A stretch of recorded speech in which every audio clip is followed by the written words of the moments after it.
Hi everybody, it's Deborah with Salvage Sister and Mister. Hey, sorry I'm late. I usually get on at 2 p.m. Pacific time, but I'm a little bit late. I had to charge my phone. So I wanted to show you guys a quick update on our laundry room area. But first I wanted to back up for those of you who, and hopefully my reception is okay. Let me know if you guys are getting it all right. Let's see. All right. So when we first bought the house, right here were some cabinets right here. We took those out. And then this wall was solid right here. That door wasn't there. This, and you can see the makeover on our site. Hi, Jeannie. Long time no see. So we put in this door. And then, so this wall was just a flat wall right here. It was kind of weird because our refrigerator had to be on that wall, which means it stuck out, you know, as big as refrigerators are. So that really eliminated a lot of room because that's as much room. So that made that room in half.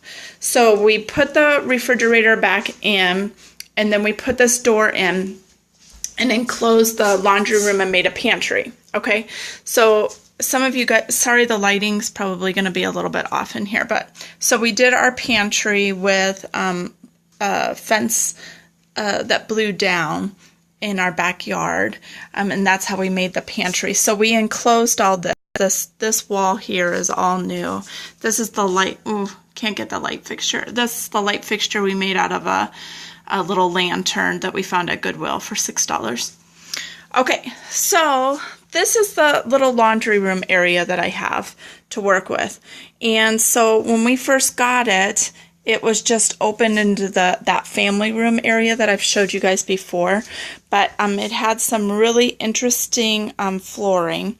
And so we just found some scrap flooring at Habitat for Humanity Restore for $4. So that kind of, you know, updated that. You know, when you're limited budget, you've got to find, you know, ways to save. And so that was, we didn't need a lot of flooring. So, and since the washer and dryer, yes, love the Restore. Since the washer and dryer's on it, we didn't really need, you know, super fancy flooring for that. So for $4, that made a really nice change from, if you guys haven't seen the awful flooring that we had before, it's up on the site. It's awful. It was awful. Okay, so then we, I still obviously have to do these cabinets here, but we put in the shelf right there. Do you like my little laundry bucket? So thank you, Kenzie and Cassandra, for inviting followers. And for those of you who are not already following Details to Enjoy, you guys ought to follow them and see their new project. Okay, so the all bucket was, you know, one of my thrift finds. I love it. So, let's see. You're thinking of using stained plywood on your laundry room floor. Stained plywood. You know what? We were going to do painted plywood in the guest bath where I showed you guys the tile, but we found that tile and so we ended up changing our mind, but I would totally do that. You know, that's the thing about working with plywood is that you just, like, you don't have a lot of money invested. Yeah. And so I say play with it. Have fun with it. I think it's a great move. So we put in this shelf here because we needed the cabinets, we needed just a little bit more shelving in here. So we just added that. And then one of the things that we had in our Arizona house was a full-on bar to hang clothes on, but we couldn't do that here without it going over those cabinets. So it was either pull out the cabinets, which I need, or just put in a partial. So we put in the partial and that works out really, really well. So we just took, and we have it up on the site at salvagesisterandmister.com, but definitely poly through. Okay. So we, you know, just did a regular closet bar and used a hacksaw to cut it to the, you know, size that we needed. And so now I have a small area to hang up my clothes because if you guys see, if you follow the business page on Facebook, I don't even own an iron. So So I'm not a big ironer, so we just hang up the clothes right, right away to try to eliminate that. So this is the progress on the laundry room. I'll see if I can back up a little bit. And so hopefully I'll have those cabinets painted. And once the cabinets are painted, I think it'll be done. I have to show you guys this really, really quick. See that hanger there? It's like, it's so heavy. It's really old, vintagey. I got it for $5. So funny, I have an iron board, but I don't have an iron. I got that at a yard sale. And so I have the iron in case I ever get I have the ironing board in case I ever get an iron. I had one in Arizona, but I didn't use it very often. So we had to move so quickly, it didn't make the move. And so now I don't own an iron, and such is life. We're not fancy people.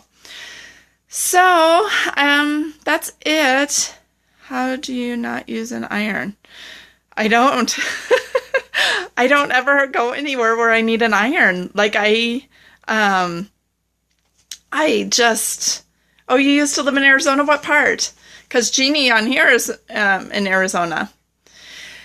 Yep, exactly. The dryer is my iron. Yep.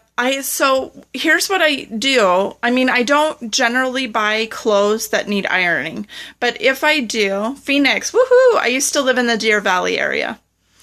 If I have something, I found that the wrinkle releaser that you spray on works really well, but otherwise I just use a spray bottle and water and wipe the wrinkles out. And for the most part, unless I'm going to a wedding, here I could probably switch this so I could talk to you guys maybe. Oh yeah, yeah. Okay, yeah. In that case, but we don't. Neither one of us have jobs like that. Now I did work at a bank. I was trying to flip this around so I could talk to you guys, but why does Periscope always give me such trouble flipping? So, maybe, okay. Periscope, you're driving me crazy. All right, so yeah, even when I worked in a bank, I didn't own an iron. My clothes, you live in paint clothes, exactly, yeah. I just have clothes that just don't generally get a lot of wrinkles. So, and if I just take them out right away or I hang them initially, it usually is just fine.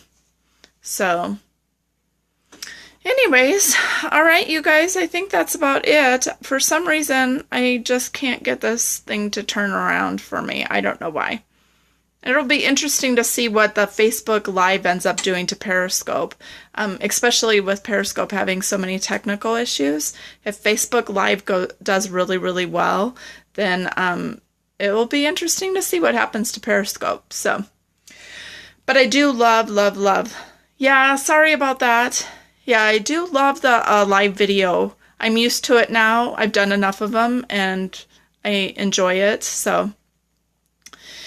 Yeah, you know what? It works really well. It's not a fancy shelf. I'm not really happy with the brackets, but that's what we had. So, and if you guys know me, that's my philosophy in life. Yeah, you know what? This works out really well to get some of the accessible. And then the cart here in the middle works out. I love that too. You can't stand, yeah, there's tons of spammers, and that's something that you want to look at is your follower list on Periscope, because there are lots of spammers on there, which I'm thinking, Lord have mercy, I have 2 jobs. How do people have that much time to, yeah, 200. I have, like, how do people have that much time on their hands? Like, and I just don't understand it, but whatever. All right, guys, so I'll update you when I get the cabinets painted, but we painted the trim too. And so it was that, honey color around the trim. So we got that done. So all I have left is the cabinets, and those will probably go white like the rest of the house. So it's coming along inch by inch, right? That's what I was talking about on our site. I did a blog post on it, and it's like, well, remodels, especially if you're limited on finances, it doesn't happen overnight, but it comes along as you can. So, all right, guys, I wish I could have said hello. I'll do it this way. Hi. And I will see you guys tomorrow at 2 p.m. Pacific. Thanks for joining. Yes, one room at a time. Hi, Pat. And I'll talk to you guys later. Bye.